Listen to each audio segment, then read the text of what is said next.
سامعین کرام السلام علیکم ورحمۃ اللہ وبرکاتہ۔ سیرت النبی کا 15واں حصہ۔ مہاجرین حبشہ کے خلاف قریش کی سازش۔ مشرکین کو سخت قلق تھا کہ مسلمان اپنی جان اور اپنا دین بچا کر ایک پرامن جگہ بھاگ گئے ہیں، لہذا انہوں نے عمرو بن عاص رضی اللہ تعالیٰ عنہ، عبید اللہ بن ربیعہ کو جو گہری سوجھ بوجھ کے مالک تھے اور ابھی مسلمان نہیں ہوئے تھے، ایک اہم سفارتی مہم کے لیے منتخب کیا۔ ان دونوں کو نجاشی اور بطریقوں کی خدمت میں پیش کرنے کے لیے بہترین تحفے اور ہدیے دے کر حبش روانہ کیا۔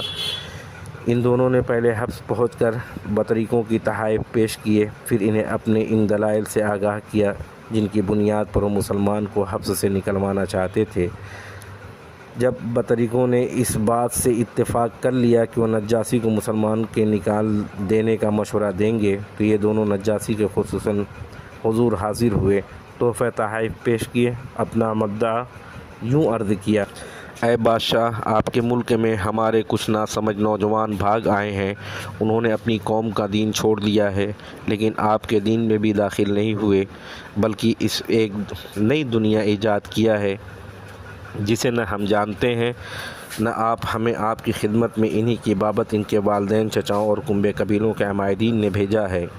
مقصد یہ ہے کہ آپ انہیں ان کے پاس واپس بھیج دیں، کیونکہ وہ لوگ ان پر سب سے اونچی نگاہ رکھتے ہیں اور ان کی خاص خامی اور اعتبار کے اسباب کو بہتر طور پر سمجھتے ہیں۔ جب یہ دونوں اپنا مدعا عرض کر چکے تو بطریقوں نے کہا: بادشاہ سلامت، یہ دونوں ٹھیک ہی کہہ رہے ہیں، آپ ان جوانوں کو ان دونوں کے حوالے کر دیں، یہ دونوں انہیں ان کی قوم اور ان کے ملک میں واپس پہنچا دیں گے۔ لیکن نجاشی نے سوچا کہ اس قضیے کو گہرائی سے کھنگالنا اور اس کی تمام پہلوؤں کو سننا ضروری ہے، چنانچہ اس نے مسلمانوں کو بلا بھیجا۔ مسلمان پہ تہیہ کر کے ان کے دربار میں آئیں کہ ہم سچ ہی بولیں گے، خواہ نتیجہ کچھ بھی ہو۔ جب مسلمان آ گئے تو نجاشی نے پوچھا: یہ کون سا دین ہے جس کی بنیاد پر تم نے اپنی قوم سے علیحدگی اختیار کر لی ہے، لیکن میرے دین میں بھی داخل نہیں ہوئے ہو، اور نہ ان ملتوں ہی میں سے کسی کے دین میں داخل ہوئے ہو؟ مسلمان کے ترجمان حضرت جعفر بن ابی طالب رضی اللہ تعالیٰ عنہ تھے: اے بادشاہ، ہم ایسی قوم تھے جو جاہلیت میں مبتلا تھیں۔ ہم بت پوجتے تھے، مردار کھاتے تھے، بدکاریاں کرتے تھے، قرابت داروں سے تعلق توڑتے تھے، ہمسایوں سے بدسلوکی کرتے تھے۔ ہم میں سے طاقتور کمزور کو کھا رہا تھا۔ ہم اسی حالت میں تھے، اللہ نے ہم ہی میں سے ایک رسول بھیجا۔ اس کی اعلی نسبی سچائی، امانت، پاک دامنی ہمیں پہلے سے معلوم تھی۔ اس نے ہمیں اللہ کی طرف بلایا، سمجھایا ہم صرف ایک اللہ کو مانیں اور اسی کی عبادت کریں، اس کے سوا جن پتھروں اور بتوں کو ہمارے باپ دادا پوجتے تھے انہیں چھوڑ دیں۔ اس نے ہمیں سچ بولنے، امانت ادا کرنے، قرابت جوڑنے، پڑوسی سے اچھا سلوک کرنے اور احرام کاری اور خون ریزی سے باز رہنے کا حکم دیا۔ فواحش میں ملوث ہونے، جھوٹ بولنے، یتیم کا مال کھانے، پاک دامن عورتوں پر جھوٹی تہمت لگانے سے منع کیا۔ اس نے ہمیں یہ بھی حکم دیا ہم صرف اللہ کی عبادت کریں، اس کے ساتھ کسی کو شریک نہ کریں۔ اس نے ہمیں نماز، روزہ، زکوٰۃ کا حکم دیا۔ اسی طرح حضرت جعفر رضی اللہ تعالیٰ عنہ نے اسلام کے کام گنائے، پھر کہا: ہم نے اس پیغمبر کو سچا مانا، اس پر ایمان لائے اور اس کے لائے ہوئے دین خداوندی میں اس کی پیروی کی۔ چنانچہ ہم نے صرف اللہ کی عبادت کی، اس کے ساتھ کسی کو شریک نہیں کیا۔ جن باتوں کے اس پیغمبر نے حرام بتایا انہیں حرام مانا، جن کو حلال بتایا انہیں حلال جانا۔ ان پر ہماری قوم ہم سے بگڑ گئی، اس نے ہم پر ظلم و ستم کیا اور ہمیں ہمارے دین سے پھیرنے کے لیے فتنے اور سزاؤں سے دوچار کیا، تاکہ ہم اللہ کی عبادت کو چھوڑ کر بت پرستی کی طرف پلٹ جائیں۔ جن گندی چیزوں کو حلال سمجھتے تھے انہیں پھر حلال سمجھنے لگے۔ جب انہوں نے ہم پر بت قہر ظلم کیا، زمین تنگ کر دی، ہمارے درمیان، ہمارے دین کے درمیان روک بن کر کھڑے ہو گئے، تو ہم نے آپ کے ملک کی راہ لی، دوسروں پر آپ کو ترجیح دیتے ہوئے آپ کی پناہ میں رہنا پسند کیا، اور یہ امید کی کہ اے بادشاہ، آپ کے پاس ہم پر ظلم نہیں کیا جائے گا۔ نجاشی نے کہا: او پیغمبر، جو کچھ لائے ہیں اس میں سے کچھ تمہارے پاس ہے؟ حضرت جعفر رضی اللہ تعالیٰ عنہ نے کہا: ہاں۔ نجاشی نے کہا: ذرا مجھے بھی پڑھ کر سناؤ۔ حضرت جعفر رضی اللہ تعالیٰ عنہ نے سورہ مریم کی ابتدائی آیات تلاوت فرمائی۔ نجاشی اس قدر رویا کہ اس کی داڑھی تر ہو گئی۔ نجاشی کے تمام اسقف بھی حضرت جعفر رضی اللہ تعالیٰ عنہ کی تلاوت سن کر اس قدر روئے کہ اس کے صحیفے تر ہو گئے۔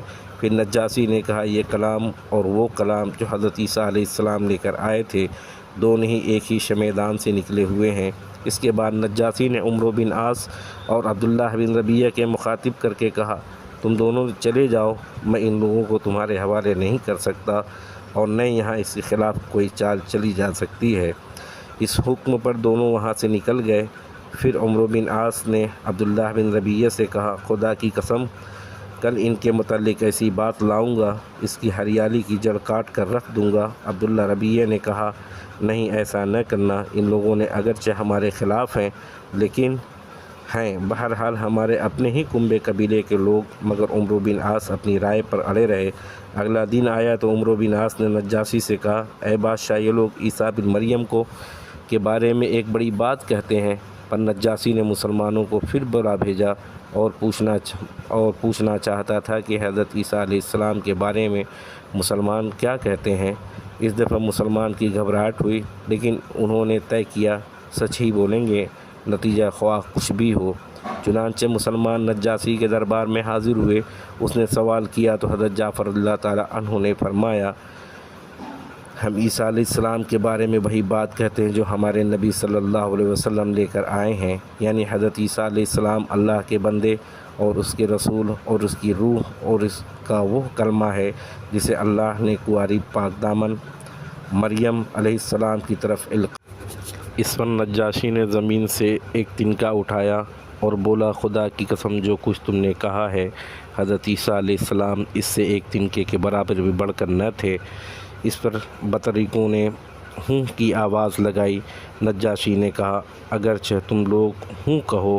اس کے بعد نجاشی نے مسلمانوں سے کہا، جاؤ تم لوگ میرے کمروں میں امن امان سے رہو، جو تمہیں گالی دے گا اس پر طاعون لگایا جائے گا۔ مجھے گوارا نہیں کہ تم میں سے میں کسی آدمی کو ستاؤں، اس کے بدلے مجھے سونے کا پہاڑ مل جائے۔ اس کے بعد اس نے اپنے حاشیہ نشینوں سے مخاطب ہو کر کہا، ان دونوں کے ان کے ہدیے واپس کر دو، مجھے ان کی کوئی ضرورت نہیں۔ خدا کی قسم اللہ تعالیٰ نے مجھے میرا ملک واپس کیا تھا تو مجھ سے کوئی رشوت نہیں لی تھی کہ میں ان کی راہ میں رشوت لوں۔ نیز اللہ نے میرے بارے میں لوگوں کی بات قبول نہ کی تھی کہ میں اللہ کے بارے میں لوگوں کی بات مانوں۔ حضرت سلمہ رضی اللہ تعالیٰ عنہ جنہوں نے اس واقعے کو بیان کیا، کہتی ہیں کہ اس کے بعد وہ دونوں اپنے ہدیے تحفے لے بے آبرو ہو کر واپس چلے گئے۔ ہم نجاشی کے پاس ایک اچھے ملک میں ایک اچھے پڑوسی کے زیر سایہ مقیم رہے۔ یہ ابن اسحاق کی روایت ہے۔ دوسرے سیرت النگاروں کا بیان ہے کہ نجاشی کے دربار میں حضرت عمرو بن عاص رضی اللہ تعالیٰ عنہ کی حاضری جنگ بدر کے بعد ہوئی۔ بعض لوگوں نے تطبیق کی یہ صورت بیان کی ہے۔ حضرت عمرو بن عاص رضی اللہ تعالیٰ عنہ نجاشی کے دربار میں مسلمانوں کی واپسی کے لیے 2 مرتبہ گئے تھے، لیکن جنگ بدر کے بعد کی حاضری کے ضمن میں حضرت جعفر رضی اللہ تعالیٰ عنہ اور نجاشی کے درمیان سوال و جواب کی جو تفصیلات بیان کی جاتی ہے وہ تقریباً وہی ہے جو ابن اسحاق نے ہجرت حبشہ کے بعد کی حاضری کے سلسلے میں بیان کی ہے۔